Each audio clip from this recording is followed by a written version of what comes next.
राज्याचे काळजीवाहू मुख्यमंत्री एकनाथ शिंदे हे दिल्लीमधून बोलतायत. आपण थेट मुख्यमंत्री इतर आपलं मंत्रिमंडळ विस्तारासंदर्भात देखील सविस्तर सगळी चर्चा होईल आणि त्याचा इतिवृत्त तुम्हाला सांगेल. सीएम साहेब, पण तुम्ही येण्यापूर्वी दोन उपमुख्यमंत्री सुद्धा बैठक करतायत अजित पवारांच्या सोबत, प्रफुल्ल पटेल यांच्या, सुनील तटकरे यांच्या निवासस्थानी. ते पण बैठकीला येणार आहेत, त्यामुळे ते देखील त्या बैठकीत आहेत आणि त्या अगोदर आल्यामुळे त्यांची पक्षाची बैठक, त्यांच्या पदाधिकाऱ्यांची बैठक झाली असेल. ओके काळजीवाहू मुख्यमंत्री एकनाथ शिंदे हे दिल्लीमध्ये पोहोचलेले आहेत. अमित शहा यांच्यासोबत महायुतीच्या नेत्यांची बैठक होणार आहे. एकनाथ शिंदे, देवेंद्र फडणवीस, अजित पवार या नेत्यांची बैठक होणार आहे. तर या बैठकीमधून मुख्यमंत्री पदाचा चेहरा ठरतो का हे पाहणं महत्त्वाचं असणार. राज्यातील सत्ता स्थापनेबाबत राजधानी दिल्लीत वेगवान घडामोडी सुरू आहेत. थोड्याच वेळात केंद्रीय गृहमंत्री अमित शहांच्या निवासस्थानी महायुतीच्या नेत्यांची बैठक होणार आहे. त्याआधीच दिल्लीत बैठकांचा धडाका सुरू आहे. अमित शहांच्या निवासस्थानी भाजपची बैठक सुरू आहे, तर दुसरीकडे सुनील तटकरेंच्या निवासस्थानी अजित पवार आणि देवेंद्र फडणवीसांमध्ये खलबतं सुरू आहे. तर मुख्यमंत्री एकनाथ शिंदेही दिल्लीत दाखल झाले.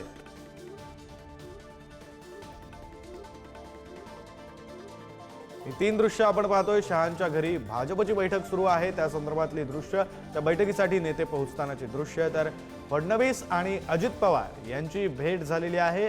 सुनील तटकरे यांच्या निवासस्थानी त्यांची बैठक सुरू आहे. तर एकनाथ शिंदे जे राज्याचे काळजीवाहू मुख्यमंत्री आहेत ते सुद्धा दिल्लीमध्ये दाखल झालेले आहेत. त्यांची सुद्धा अमित शहा यांच्यासोबत बैठक होणं अपेक्षित आहे. अजित पवार, देवेंद्र फडणवीस आणि एकनाथ शिंदे या तिन्ही महायुतीच्या नेत्यांची बैठक होणं अपेक्षित. मुख्यमंत्री होण्यामध्ये नाहीये. लाडकी बहीण, लाडक्या बहिणीच्या बद्दलही माझी बोललोय मी. त्यामुळे दिल्लीत दाखल झाले. लाडका भाऊ दिल्लीत दाखल झालेला आहे आणि लाडका भाऊ ही ओळख माझी सगळ्या पदांपेक्षा मोठी आहे. त्यामुळे तुमच्यासोबत काही मंत्री देखील उपस्थित आहेत, खासदार देखील उपस्थित आहेत. हो, आहेत ना. सविस्तर चर्चा होणार. मुख्यमंत्री इतर आपलं मंत्रिमंडळ विस्तारासंदर्भात देखील सविस्तर सगळी चर्चा होईल आणि त्याचा इतिवृत्त तुम्हाला सांगेल. सीएम साहेब, पण तुम्ही येण्यापूर्वी दोन उपमुख्यमंत्री सुद्धा बैठक करतायत अजित पवारांच्या सोबत, प्रफुल्ल पटेल यांच्या, सुनील तटकरे यांच्या निवासस्थानी. ते पण बैठकीला येणार आहेत, त्यामुळे ते देखील त्या बैठकीत आहेत आणि त्या अगोदर आल्यामुळे त्यांची पक्षाची बैठक, त्यांच्या पदाधिकाऱ्यांची बैठक झाली असेल. ओके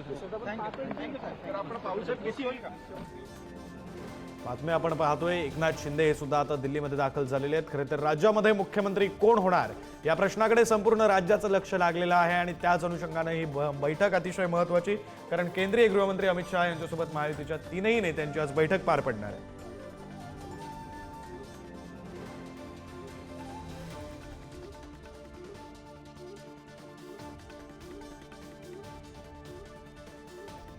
तटकरेंच्या दिल्लीतील निवासस्थानी फडणवीस आणि अजित पवारांमध्ये गेल्या अर्ध्या तासापासून चर्चा सुरू आहे. एकनाथ शिंदेही थोड्याच वेळापूर्वी दिल्लीत दाखल झालेले आहेत. शिंदे, फडणवीस, अजित पवार हे काही क्षणात अमित शहांच्या निवासस्थानी बैठकीसाठी पोहोचतील. अमित शहांच्या निवासस्थानी JP नड्डा आणि भाजपच्या दिल्लीतील नेत्यांमध्ये खलबतं सुरू आहेत.